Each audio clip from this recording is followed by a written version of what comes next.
Bem-vindos! Hoje vamos fazer uma análise a fundo de um livro fascinante, Usos e Costumes dos Tempos Bíblicos. Olá! A ideia é mesmo essa, saltar por cima das grandes narrativas que, toda a gente conhece e tentar perceber como era o dia-a-dia. Exato. O que é que significava, na prática, viver naquela época. Tentar perceber a realidade por trás dos textos, o que vestiam, onde moravam, o que comiam. Pois, e essa imersão no cotidiano é fundamental, porque a vida nos tempos bíblicos não era moldada por grandes ideias, mas por realidades muito, muito práticas. Como o clima, a geografia. Exatamente. O calor, a falta de água, os recursos disponíveis, são estes pormenores que de repente transformam textos que parecem distantes em experiências humanas, com gente real. Certo. Então vamos começar pelo mais básico de tudo. Roupa e casa. Suponho que a palavra moda não estivesse propriamente na ordem do dia. Não, de todo. Era tudo sobre funcionalidade e, bem, sobrevivência. Qual era o uniforme padrão, por assim dizer? O guarda-roupa era de uma simplicidade quase desconcertante. A peça central, usada por toda a gente, era a túnica. Homens, mulheres, ricos, pobres? Todos. Pensa nisto da forma mais simples. 2 pedaços de tecido, geralmente linho ou algodão, Ok. cozidos nos ombros e nos lados, com aberturas para a cabeça e os braços. Caía à direito, tipo um saco. E essa peça era usada assim, solta. Parece um bocado imprático para trabalhar no campo, por exemplo. É uma ótima observação. E é aí que entra a segunda peça essencial, o cinto. Ah, claro. O cinto não era um acessório, era uma ferramenta. Era usado para prender a túnica e, mais importante, para dar funcionalidade. Certo. Aliás, a famosa expressão cingir os lombos vem daqui. A sério? Sim. Quando um homem precisava de correr ou de fazer um trabalho físico mais pesado, o que é que ele fazia? Levantava a barra da túnica e prendia-a no cinto. E ficava com as pernas livres para se mover. Precisamente. Quer dizer que uma expressão que hoje usamos como metáfora para preparar-se para a ação era, na verdade, uma descrição literal de arrumar a roupa para não tropeçar. Isso é incrível. Exatamente. A linguagem nasce destas realidades físicas e já que falamos em realidades e o frio, à noite no deserto as temperaturas caem a pique. A túnica e o cinto não chegavam, de certeza. Precisavam de algo mais. Precisamente. E essa peça era o manto. Era um pedaço de tecido mais grosso, de lã, que era enrolado à volta do corpo por cima da túnica. O agasalho. Era o agasalho e, para os mais pobres, era também o único cobertor que tinham para a noite. O único cobertor. Era tão vital que a lei hebraica era muito clara. Se um homem pobre desse o seu manto como penhor de um empréstimo, o credor era obrigado a devolvê-lo ao pôr do sol. Porque retê-lo durante a noite podia ser uma sentença de morte. Podia, por hipotermia. A lei protegia a vida da pessoa, não a propriedade. Isso dá uma dimensão completamente diferente a uma simples regra. E essa simplicidade estendia-se também às casas. Sem dúvida. A habitação dependia muito do estilo de vida. Para os nómadas, a casa era a tenda. Certo? Tipicamente feitas de pelo de cabra tecido, o que as tornava muito escuras por dentro. O interior era dividido com cortinas, a parte da frente era uma zona de recepção para as visitas, E a parte de trás? a parte de trás era a zona privada, os aposentos da família e das mulheres, e essa divisão era extremamente rigorosa. Imagino que sim. A entrada de um homem estranho nos aposentos das mulheres era uma ofensa gravíssima, uma violação do santuário do lar. E para a maioria das pessoas que viviam em aldeias, não viviam todos em tendas. Não. Muitos, e isto é surpreendente, viviam em cavernas. A região tem muitas formações rochosas que ofereciam abrigo natural. É sério? Em cavernas. Sim. Mas a casa típica do camponês pobre era de construção muito, muito simples. Paredes de tijolos de barro secos ao sol ou pedras. Muitas vezes com um único cômodo para a família toda. Tudo no mesmo espaço. Dormir, comer. Tudo. Para criar alguma separação, era comum haver uma plataforma de pedra ou barro um pouco elevada numa parte do cômodo. E para que servia? Servia de sala de estar e quarto. A família comia e dormia ali, um pouco afastada do chão, que podia ser frio e úmido. Muitas vezes até recolhiam os animais para a parte mais baixa da casa durante a noite. Para proteção e para gerar calor, suponho. Exatamente. E os tetos? Há muitas histórias que se passam nos telhados. Não eram como os nossos, inclinados. Não de todo. Os tetos eram planos. Eram feitos com vigas de madeira, cobertas com ramos e uma camada espessa de barro, que era compactada. Um teto de barro? Sim, e esse teto era talvez o espaço mais versátil da casa.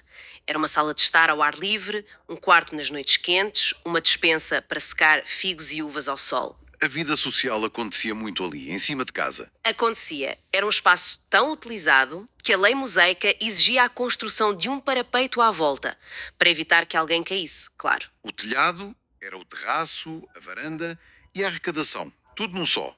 E o facto de se usar para secar colheitas leva-me a pensar: o que é que se comia? A preparação da comida devia ser o centro da rotina. Era o motor do dia, especialmente para as mulheres. O dia começava antes do nascer do sol, com o som das mós. Desmojo. Sim, a primeira tarefa do dia era moer os grãos, para fazer a farinha para o pão desse dia. Era um trabalho esgotante, diário. Nós que vamos ao supermercado e compramos o pão já fatiado. O pão era mesmo a base de tudo, não era? Era a base de tal forma que a expressão hebraica para fazer uma refeição era literalmente comer pão. Incrível. Se houvesse pão, havia refeição. E havia um detalhe cultural muito forte. O pão nunca era cortado com faca. Era sempre partido à mão pelo chefe de família. E onde vem a expressão partir o pão? Exatamente. Tornou-se o símbolo máximo de comunhão e hospitalidade. E para além do pão, o que é que havia na mesa? Era uma dieta extremamente simples e, na sua maior parte, vegetariana.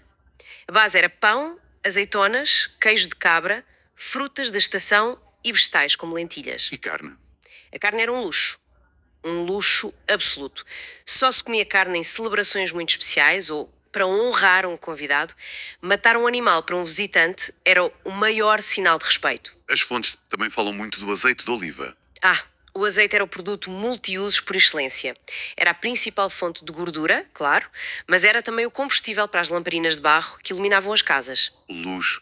Luz, sim. Misturado com cinzas, fazia uma espécie de sabão. E era também usado para ungir a pele, como hidratante. Era comida, luz, produto de limpeza e cosmético. E para dar sabor à comida. Havia duas coisas essenciais: o sal e o mel. O sal, da zona do Mar Morto, era o principal tempero e, crucialmente, o método de conservação. E o mel, de enxames selvagens, era basicamente o único adoçante que conheciam. Toda esta rotina, moer o grão, ir buscar água, cozinhar, devia estar muito ligada à estrutura familiar, que, imagino, era muito diferente da nossa. Completamente diferente. O conceito era o de família extensa, um clã. Não era só pai, mãe e filhos. Incluía avós, tios, primos, os seus filhos, servos, todos sob a autoridade de um patriarca. Uma espécie de pequeno reino. Exatamente. E o pai, ou o avô, era o rei absoluto. A sua palavra era lei. E a mulher? Qual era o seu papel nesse reino? O seu papel era de submissão e serviço. Cuidava da casa, cozinhava, ia buscar a água. Numa refeição, as mulheres serviam os homens primeiro e só depois se sentavam para comer, A sério, para garantir a continuidade do nome da família. a infertilidade devia ser vista como uma tragédia. Era uma tragédia pessoal e uma vergonha social. Com uma estrutura tão rígida, os grandes momentos da vida, nascer, casar, morrer, deviam ser marcados por rituais muito importantes, não? Eram os pilares que davam estrutura à vida. O nascimento de um filho, sobretudo um rapaz, era uma enorme celebração. No 8º dia, o menino era circuncidado, o sinal físico da aliança do povo com Deus. E o casamento? Tinha alguma coisa a ver com o romance? Muito pouco. O casamento era, acima de tudo, um contrato. Um acordo prático entre duas famílias. O noivado era a parte legalmente vinculativa. Era tão sério que, para o quebrar, era preciso um divórcio formal. Então, como era a cerimónia? O ponto alto não era um evento religioso, era a procissão. À noite, o noivo ia com os amigos buscar a noiva à casa dos pais dela. Iam em festa, imagino. Sim, numa grande procissão iluminada por tochas, iam para a casa da família do noivo, que seria o seu novo lar. E aí começava a festa de casamento, que podia durar até 7 dias. 7 dias de festa. E se o casamento não resultasse? Havia divórcio? Havia, mas era uma via de sentido único. A lei permitia que um homem se divorciasse da mulher, mas a mulher não tinha o direito de iniciar o processo. E por fim, a morte. Como lidavam com isso? O clima quente ditava a urgência. O funeral era feito o mais depressa possível, muitas vezes no próprio dia da morte. Certo? O corpo era lavado, ungido e envolto em tiras de linho. Depois era colocado no túmulo da família, que normalmente era uma câmara escavada na rocha, selada com uma grande pedra redonda. Fica claro como estes rituais davam ordem e significado à vida. Mas para sustentar tudo isto, era preciso trabalhar. A vida estava completamente ligada à terra. Inevitavelmente. A subsistência vinha de duas fontes: a agricultura e o pastoreio. A vida do agricultor era um ciclo contínuo, ditado pelas estações. E temos uma janela fascinante para isso: o calendário de Géser. O que é isso exatamente? É uma pequena placa de calcário, muito antiga, que parece ter sido um exercício de um estudante. Nela estão inscritos os meses do ano, mas não pelos nomes. Então como? Pelas tarefas agrícolas correspondentes a cada período. Dê-me um exemplo. Diz coisas como 2 meses de colheita da azeitona, que seria setembro e outubro. Depois, 2 meses de sementeira, novembro e dezembro. 1 mês de ceifa do linho e por aí adiante. Mostra um mundo onde o tempo não era medido pelo relógio, mas pelo ritmo da terra. Exatamente isso. E a colheita em si, como é que se processava o grão para o pão? Era um processo engenhoso. Primeiro, a debulha. Os feixes de trigo eram espalhados numa eira e animais, como bois, pisavam os feixes para soltar os grãos. Ok. A segunda fase era o joeiramento. O agricultor usava uma forquilha para atirar a mistura de grão e palha ao ar. E o vento fazia o trabalho de separação. Exatamente. O vento levava a palha, que era mais leve, o grão, mais pesado, caía de volta para a eira.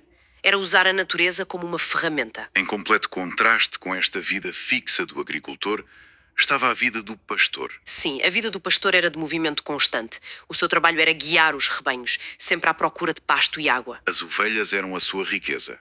Forneciam lã, leite, queijo, carne.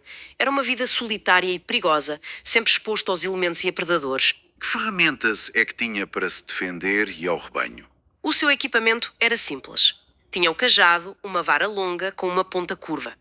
Não era uma arma, era uma ferramenta para guiar e resgatar as ovelhas. E para se defender? Para se defender, tinha a funda. Com treino, um pastor conseguia atirar uma pedra com uma força e precisão incríveis, capaz de afastar ou matar predadores como leões e ursos. Ao juntar todas estas peças, o que emerge é uma imagem de uma vida de trabalho árduo profundamente ligada à terra. E o mais fascinante é ver como expressões que hoje nos soam poéticas, como cingir os lombos ou partir o pão, não eram metáforas. Eram descrições literais do cotidiano. Exato. A lei sobre devolver um manto deixa de ser uma nota de rodapé e transforma-se numa imagem poderosa de compaixão quando percebemos que aquele manto era literalmente a diferença entre a vida e a morte. Adiciona uma camada de humanidade, de realidade. Uma realidade palpável que é impossível de obter de outra forma. O material que analisamos mostra uma vida totalmente dependente dos ritmos da natureza, algo que o calendário de Géser demonstra de forma tão clara. Fica a pergunta para reflexão. No mundo onde a comida vem do supermercado e as nossas vidas são governadas por agendas digitais, que ligações fundamentais com os ciclos naturais do planeta foram quebradas e o que é que ganhamos ou perdemos nessa troca?